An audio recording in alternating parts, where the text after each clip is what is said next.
Welcome back to Ancestors and Alcohol. So today I'm going to be doing a tutorial on FamilySearch.org and how you can actually get started and build your family tree. So I hope you guys like it. Also, I will be back next week with another Black-owned alcohol review. I took a little break since I was only reviewing Ciroc, but I will have some brand new Black-owned alcohol and I'll be ready to let you guys know where you can get it from and how delicious it is. Alright guys, so I hope you enjoyed this video. So this is the main page, FamilySearch.org, and you'll click create a free account, and then basically that will be your sign-in information and you'll be able to start your family tree and start to do your research. Once you've actually signed in to FamilySearch.org, this will be your main home page. So you'll have recommended tasks over here on the right. And basically what that is whenever you have a hint about one of your ancestors, it will let you know that you need to look at the hint and say, is this correct? Is this not correct? You'll have recent people, which will be the people that you clicked on recently, people that you looked up.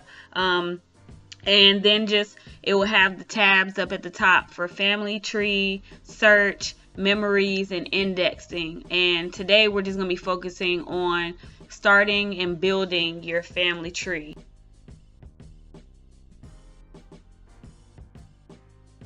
Once you're on the home page, you will be clicking on family tree. Basically, you can just scroll your mouse over it and the drop down menu will say tree, person, find, list, and family booklet. So you actually want to hit tree, and that will take you to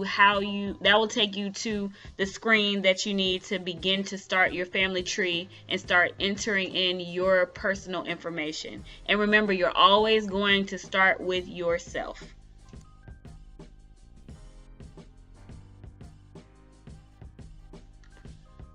So after you have hit tree on the other page, this is the family tree page that will pop up. Your family tree won't look like this when you first start. This is all of my ancestors and elders added into the tree. This is a fan chart view. There are 3 other views that I'm going to show you in a second, but this one is my favorite because I can kind of see everything in one view, and you have different options. If you look over to the left, you can add different ways that you can view it. You can add family lines, you can add birth country, sources, stories, and photos, and what it will do is it will just change colors and show you, okay, these people are from the US, these people are from Africa, these people are from wherever you're from.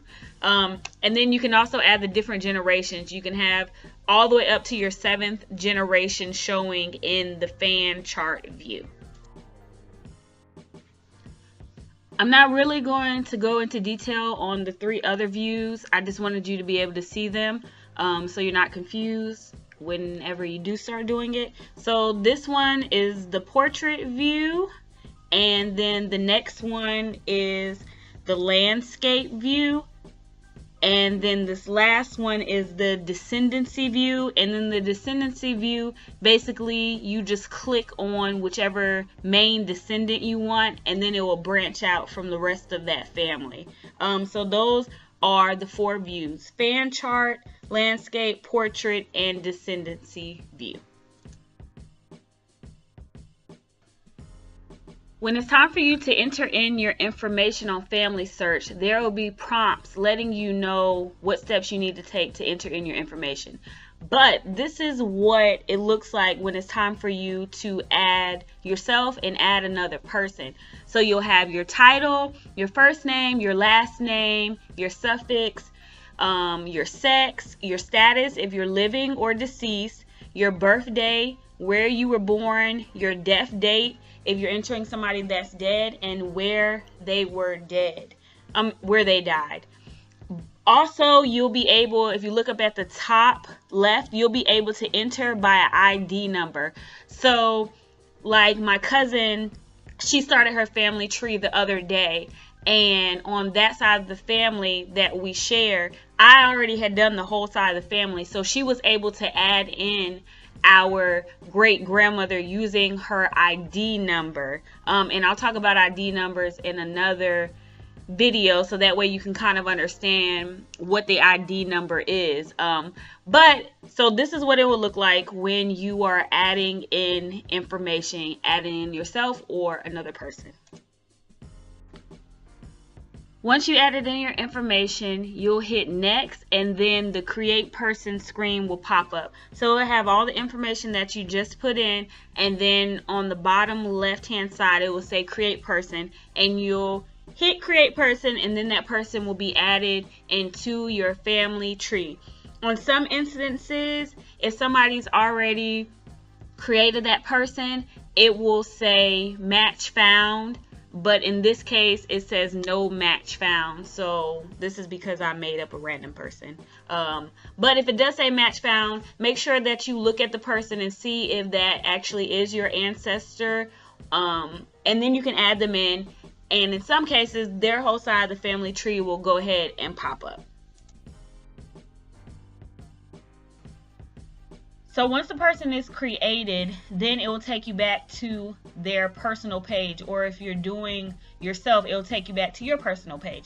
And that basically has all of your information on there. It has your name, your birthday, where you were born, just everything that you entered in all on one page. And then if you scroll to the bottom of the page, it will have your siblings on there. It will have your parents' names, and just a little bit of their information as well. So it'll be easy for you to navigate to your grandparents, your great-grandparents. You just click around and then it takes you to each person's page. And that is basically how you add yourself in and you start your family tree, and then the different views of the family tree. Thank you for watching. I hope this helped those of you that are looking to start your family tree. Please make sure you subscribe, and follow my Instagram and Facebook at Ancestors and Alcohol, as well as my blog, and that link will be below. I will also make sure that I put the link for familysearch.org below so that you can get started. Goodbye, beautiful Black people.